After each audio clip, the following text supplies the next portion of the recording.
Hello दोस्तों, आप सभी का स्वागत है हमारे यूट्यूब चैनल आशीष जी के एकेडमी पे। तो दोस्तों, आज का हम लोग जो प्रैक्टिस सेट कर रहे हैं, यह पर्यावरण का प्रैक्टिस सेट हम लोग कर रहे हैं। और यह हम लोग का आज का पहला प्रश्न है, ठीक ना। आज का पहला प्रश्न, और यह यूपी टेट और सुपर टेट दोनों के लिए है। तो आप लोग इसको पूरा अंत तक देखिएगा। तो चलिए हम लोग स्टार्ट करते हैं आज का पहला प्रश्न। आज का पहला प्रश्न है, घरों में प्रयोग में लाए जाने वाले रेफ्रिजरेटरों में किस गैस का प्रयोग किया जाता है, ठीक ना। अमोनिया का, नेफ्रॉन, यहाँ पे नेफ्रॉन होगा, मेथेन का, एसिटिलीन का, ठीक ना। घरों में प्रयोग में लाए जाने वाले रेफ्रिजरेटरों में किस गैस का प्रयोग किया जाता है। तो आप लोग इस आंसर को जरूर बताइएगा, आप लोग कमेंट बॉक्स में। इसमें हमारा जो ऑप्शन सही होगा, इसमें हमारा को ऑप्शन सही होगा, ठीक है। अमोनिया गैस सामान्य रूप से, लेकिन इसमें नेफ्रॉन गैस भी पाई जाती है, मेथेन गैस भी पाई जाती है रेफ्रिजरेटर में। तो आप लोग के हिसाब से कौन सी गैस होगी, तो आप लोग कमेंट बॉक्स में ज़रूर बताइएगा। और लाइव वीडियो को लाइक जरूर कर दीजिएगा, ठीक ना। और जो लोग नए जुड़ रहे हैं, चैनल को सब्सक्राइब कर लीजिएगा और बेल आइकन को दबा लीजिएगा, जिससे वीडियो का नोटिफिकेशन आप तक पहुंचता रहेगा, ठीक ना। तो चलिए स्टार्ट करते, हम लोग यह आज का पहला प्रश्न किए, चलते आगे हम लोग। झारखंड के उत्तर में स्थित राज्य है, बिहार है, पश्चिम बंगाल है, मध्य प्रदेश है, छत्तीसगढ़ है। तो झारखंड के उत्तर में कौन सा राज्य स्थित है, आपको यह बताना है।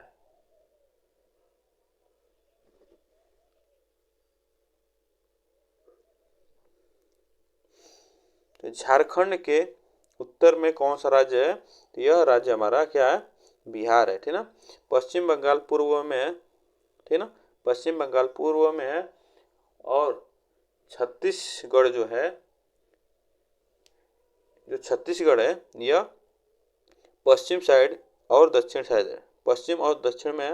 मध्य प्रदेश ये भी पश्चिम साइड में है, ठीक ना। तो आप लोग इसको याद रखिएगा। तो बिहार जो है हमारा उत्तर साइड में है झारखंड के। निम्नलिखित में से किस किस्म के कोयले में कार्बन की मात्रा अधिक होती है। लिग्नाइट में, पीट में, बिटुमेनस में, एंथ्रासाइड में।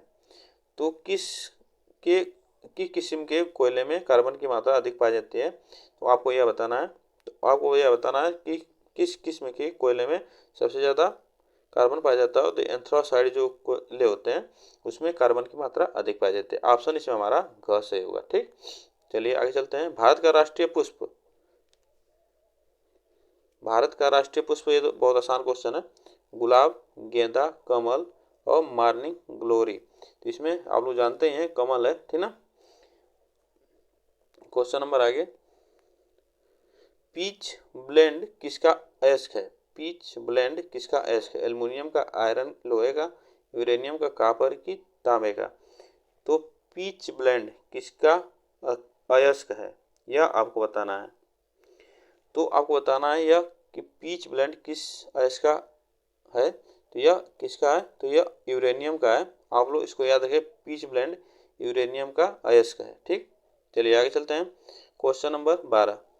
मशरूम है, मशरूम क्या है। शैवाल है, अनावृतबीजी है, पादप है, कवक है। तो मशरूम क्या है, यह आप लोग बताइए। मशरूम क्या है, तो मशरूम क्या है, आप लोग यह बताइए, ठीक ना। तो देखिए मशरूम क्या होता है, मशरूम एक प्रकार का कवक है, ठीक ना। क्या है, कवक है। आप लोग इसको याद रखिएगा, एक प्रकार का मशरूम क्या होता है, कवक होता है, ठीक। ऑप्शन इसमें हमारा घ सही होगा, ठीक। चलिए आगे चलते हैं। क्वेश्चन नंबर आगे जो हमारा, लक्स निम्नलिखित में से किसकी इकाई है। लक्स एक प्रकार की इकाई होती है, किसकी है। ताप की, बल की, द्रव्यमान की, प्रदीप्ति की।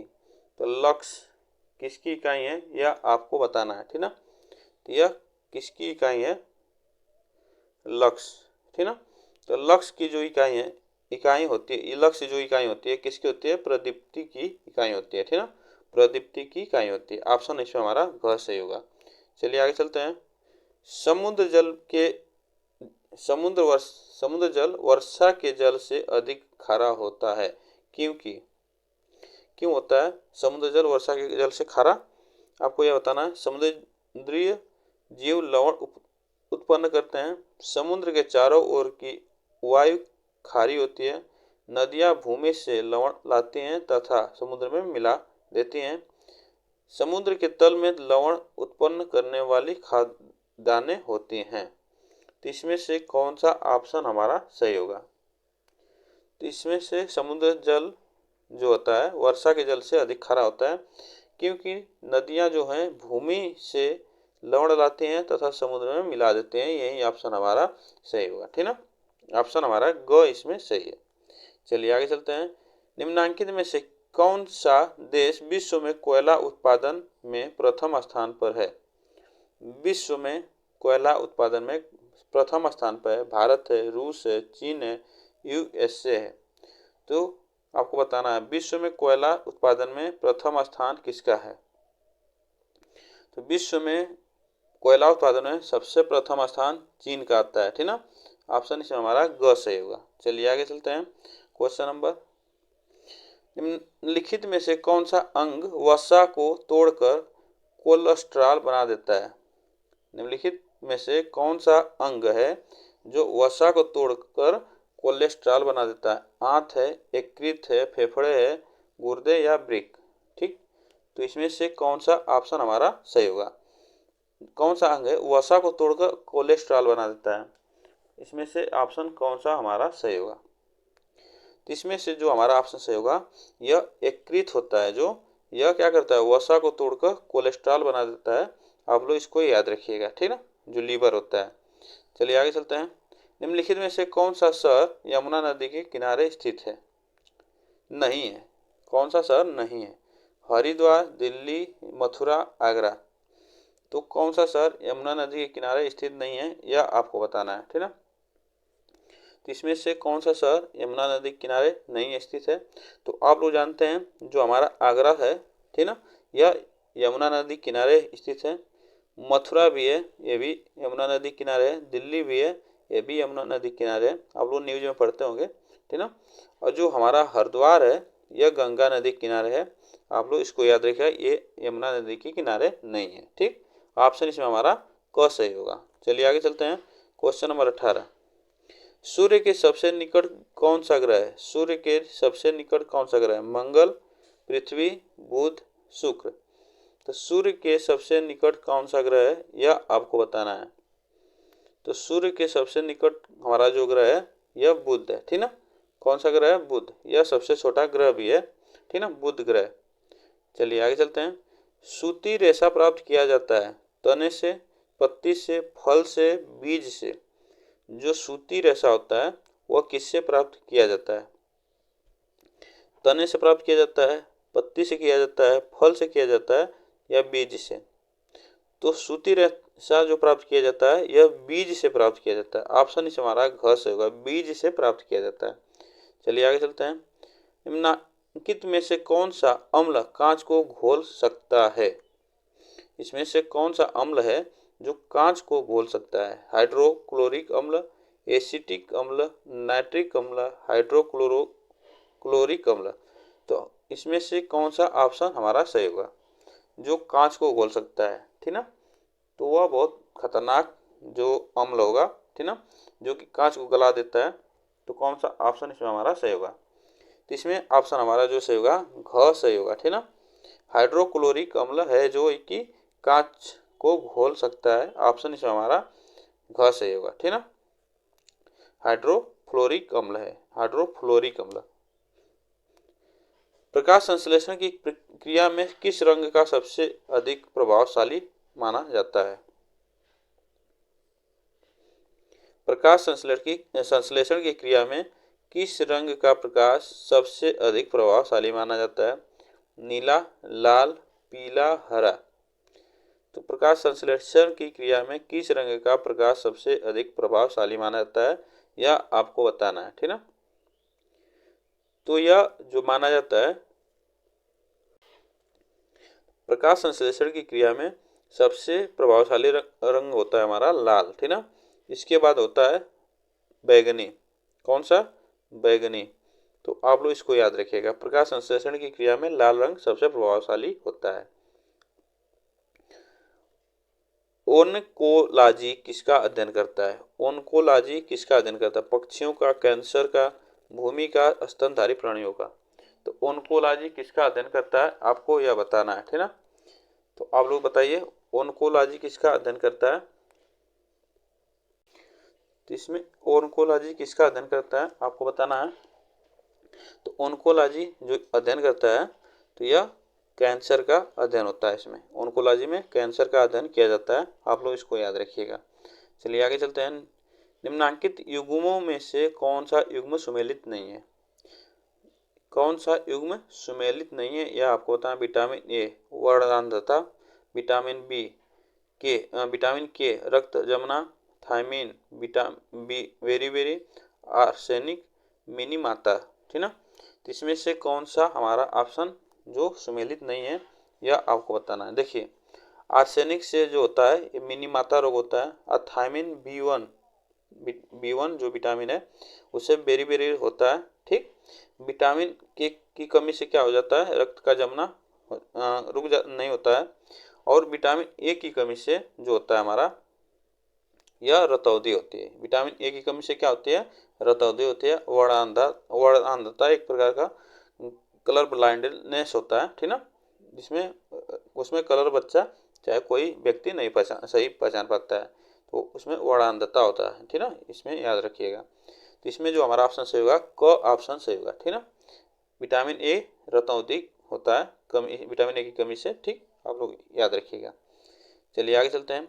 वायु की गति को नापने के लिए मुख्यतः निम्नलिखित में से किस यंत्र को प्रयोग में लाया जाता है? वायु की गति को मापने के लिए मुख्यतः किस यंत्र को प्रयोग में लाया जाता है? बैरोमीटर को, एनीमोमीटर से, हाइड्रोमीटर से, विंड वेन से। तो इसमें से कौन सा ऑप्शन हमारा सही होगा? वायु की गति को मापने के लिए मुख्यतः किस यंत्र का प्रयोग किया जाता है आपको यह बताना है। तो देखिए इसमें जो हमारा ऑप्शन सही होगा इसमें ख ऑप्शन सही होगा, ठीक ना। एनीमोमीटर से वायु की गति को मापा जाता है, ऑप्शन इसमें हमारा ख सही है। चलिए आगे चलते हैं। क्वेश्चन नंबर, भारत के 10वें बायोस्फीयर रिजर्व के रूप में मान्यता प्राप्त करने की गौरव प्राप्त हुआ। भारत के 10वें बायोस्फीयर रिजर्व के रूप में मान्यता प्राप्त करने की गौरव प्राप्त हुआ किसे? नीलगिरी तमिलनाडु में है, को नंदा देवी उत्तराखंड, अगस्त्यमलाई केरल और तमिलनाडु में है, अचनाकमार अमरकंटक मध्य प्रदेश और छत्तीसगढ़। तो इसमें भारत के 10वें बायोस्फीयर रिजर्व के रूप में मान्यता प्राप्त कौन करने की गौरव किसे मिला यह आपको बता दें। यह ऑप्शन इसमें हमारा ग सही होगा। अगस्त्यमलाई केरल और तमिलनाडु को मिला था, ठीक ना। ऑप्शन इसमें हमारा ग सही है। क्वेश्चन नंबर ए, निम्नलिखित में से कौन सा कथन सही नहीं है? निम्नलिखित में से कौन सा कथन सही नहीं है यह आपको बताना। महानदी का उद्गम क्षेत्र छत्तीसगढ़ है, गोदावरी नदी का उद्गम क्षेत्र महाराष्ट्र में है, कावेरी नदी का उद्गम क्षेत्र आंध्र प्रदेश में है, ताप्ती नदी का उद्गम क्षेत्र मध्य प्रदेश में है। तो कौन सा इसमें से हमारा सुमेलित नहीं है, ठीक, यह आपको बताना है। तो देखिए इसमें जो हमारा ऑप्शन सही होगा, जो महानदी है इसका उद्गम स्थान छत्तीसगढ़ है, ठीक। गोदावरी नदी है इसका उद्गम स्थान महाराष्ट्र है, ठीक। जो हमारा इसमें सही नहीं है सी ऑप्शन, ग ऑप्शन सही नहीं होगा, है ताप्ती नदी का उद्गम क्षेत्र मध्य प्रदेश है, ठीक। जो कावेरी नदी है उसका उद्गम स्थान आंध्र प्रदेश नहीं है, ठीक। ऑप्शन इसमें हमारा ग सही है। चलिए आगे चलते हैं। भारत में हरित क्रांति का जनक निम्नलिखित में से किसे माना गया है? हरित क्रांति का जनक निम्नलिखित में से किसे माना गया? जे.एस. थॉमस को, एम.एस. स्वामीनाथन को, ए.पी.जे. अब्दुल कलाम को, उपरोक्त में से कोई नहीं। तो इसमें कौन सा ऑप्शन हमारा सही होगा? हरित क्रांति का जनक भारत का कौन है यह आपको बताना है। तो हरित क्रांति के जनक हमारे भारत के स्वामीनाथन है, एम.एस. स्वामीनाथन, जो कि हरित क्रांति के जनक माना गए हैं, ठीक ना, भारत के। ऑप्शन इसमें हमारा ख सही होगा। भारत में श्वेत क्रांति का जनक माना जाता है? भारत में श्वेत क्रांति का जनक माना जाता है? डॉक्टर वी कुरियन को, श्री एस राव को, श्री के भारद्वाज को, श्री मोरारजी देसाई को। तो श्वेत क्रांति के जनक किसे माना जाता है? आप लोग इसको बताइए, ठीक ना। तो श्वेत क्रांति के जनक हमारे जो माने जाते हैं डॉक्टर बी कुरियन को, ठीक ना, डॉक्टर बी कुरियन को माना जाता है श्वेत क्रांति के जनक भारत के। चलिए आगे चलते हैं। क्वेश्चन नंबर लास्ट, ठीक ना। मनुष्य के नेत्र की रेटिना पर प्रतिबिंब बनता है? काल्पनिक तथा उल्टा, काल्पनिक तथा सीधा, वास्तविक तथा सीधा, वास्तविक तथा उल्टा। तो मनुष्य के नेत्र की रेटिना पर प्रतिबिंब बनता है। तो मनुष्य की रेटिना पर जो प्रतिबिंब बनता है वह बनता है वास्तविक बनता है और तथा उल्टा बनता है, ठीक ना। इसमें से ऑप्शन हमारा घ सही होगा। तो दोस्तों आज के लिए बस इतना ही।